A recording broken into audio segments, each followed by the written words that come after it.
Some people appear to have known the imminent future on that fateful day. FEMA had arrived in New York on Monday night, ready for a bioterror drill. Spokesman Tom Kenny to Dan Rather. To be honest with you, we arrived on late Monday night and went into action on Tuesday morning. And not until today did we get a full opportunity to work the entire site other than the spot at Church and Day to which we were deployed. And Rudy Giuliani, mayor of New York, tells ABC's Peter Jennings that he was aware the towers would be coming down. What is going on now is a massive rescue effort. Do you believe it's hundreds or thousands? I really don't. I really don't want to say right now, Peter. I think it's going to be a horrible number. I saw people jumping out of the World Trade Center. I saw some of the firefighters who I know going into the building. And we were in a building in which we were trapped for about 10, 15 minutes. And we set up headquarters at 75 Barclay Street, which was right there with the police commissioner, the fire commissioner, the head of emergency management. And we were operating out of there when we were told that the World Trade Center was going to collapse. The World Trade Center was going to collapse. It was going to collapse. It was going to collapse. Similarly, Larry Silverstein, new leaseholder of the World Trade Center, regretfully declared that a decision was made to pull Building 7 by the end of the day, the last structure added to the World Trade Center complex. Let's hear Mr. Silverstein's actual words, delivered for our benefit in the 2002 PBS documentary America Rebuilds. I remember getting a call from the fire department commander telling me that they were not sure they were going to be able to contain the fire. And I said, we've had such terrible loss of life. Maybe the smartest thing to do is pull it.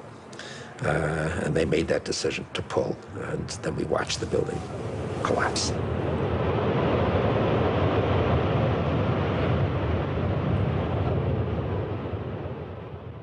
Blast, shoot, blow, and pull are terms used in the demolition industry to refer to bringing down buildings, bridges, and other structures. Because I actually blew the hospital down that I was born in. Originally, we had figured to shoot it so that it dropped straight down. Then, watch Demolition Dynamics attempt a big blast. And from Ground Zero's own post-disaster wrecking crew. By mid-December, the Department of Design and Construction had leveled World Trade Center buildings 4 and 5. Hello? Oh, we're getting ready to pull building 6.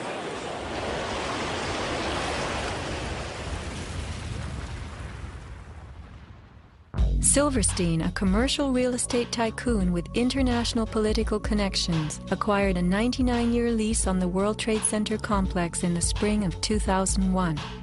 Throughout the summer, he reworked the insurance policies on his new property, making sure that it was covered for acts of terrorism. Explicit in the lease agreement was Silverstein's right to rebuild the complex if it were destroyed. After 9/11, Mr. Silverstein fought his insurers in court to obtain double his policy limits for the destruction of his property, maintaining that the double hijacking constituted 2 disasters caused by terrorists, not just one. He won and was awarded over $7 billion, a magnificent return on his original $15 million investment. My first reaction is to think about the families of those people, the tragedy, the magnitude of it. However, I firmly believe that we should rebuild.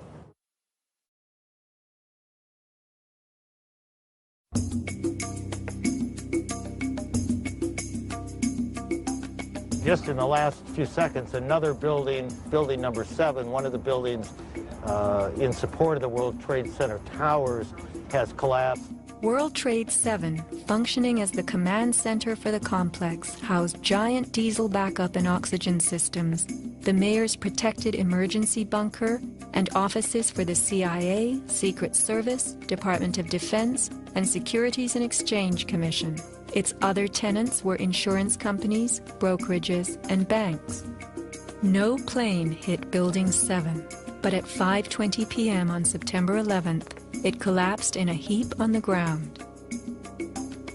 Some damage to Building 7 is said to have been caused by debris from Tower 1. Though this New York Times article tells us Building 7 burned like a giant torch, the only visuals that exist are of unidentified smoke and a few small fires. Compare this to the wallops sustained by World Trade Center 3, 4, 5, and 6. Positioned right below the towers, damage to the surrounding World Trade Center buildings was infinitely worse. Still, the structures held up. But somehow, rescue workers knew that Building 7 would fall. You hear that? Keep your eye on that building. It'll be coming down soon. A 47-story skyscraper, Building 7 folded neatly in 6.5 seconds. A textbook descent right into its footprint.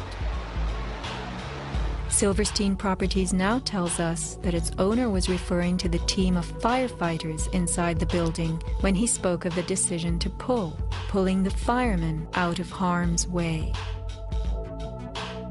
However, there were no firefighters in Building 7, according to FEMA, NIST, and Fire Chief Frank Fellini. They were ordered out at 11:30 that morning. 6 hours later, the building came down. You know, we heard this sound that sounded like a clap of thunder. Turned around, it looked like there was a shock wave ripping through the building, and the windows all busted out, and it was horrifying. About a second later, the bottom floor caves out, and the building followed after that. Radio host Alex Jones notes the mark of a classic implosion. This is a photo taken 1 second into Building 7's collapse. Notice the crimp. If we look at other controlled demolitions, we see that they first blow one of the central columns so the building falls in on itself. If you don't do this, the building falls outward and can damage surrounding structures. Building 7 had a classic crimp or wedge. Its central column was blown out first, so it didn't structurally damage buildings just a few feet away from it. Remember the mayor's emergency bunker? Ensconced on the 23rd floor of Building 7, it was retrofitted with superglass, water, oxygen, and its own generator. But Mayor Giuliani chose to find emergency shelter elsewhere on September 11th. Why Building 7? Even the media and its experts were confused. The History Channel interviews structural engineer Ramon Gilsans, who points out the obvious crimp and even speaks of the implosion. Engineers are not just focusing on the Twin Towers. The most disturbing structural event was not that the Twin Towers fell, but that Tower 7, ignited by flying debris, fell due to fire alone. Building 7 was a steel frame building, and is the first steel frame building that has collapsed due to fire. The failure of the building was an implosion, so it failed completely different than Towers 1 and 2, in which the floors failed first. Why Building 7? Let's ask the question again. As the WTC Command Center, was it the hub for the 9/11 plan? Also, in 6.5 seconds, lost forever were thousands of SEC case files on corporate fraud, including those relating to the notorious activities of giants WorldCom and Enron. A few indictments for stock fraud, but what of the $70 billion California electricity swindle? It disappeared.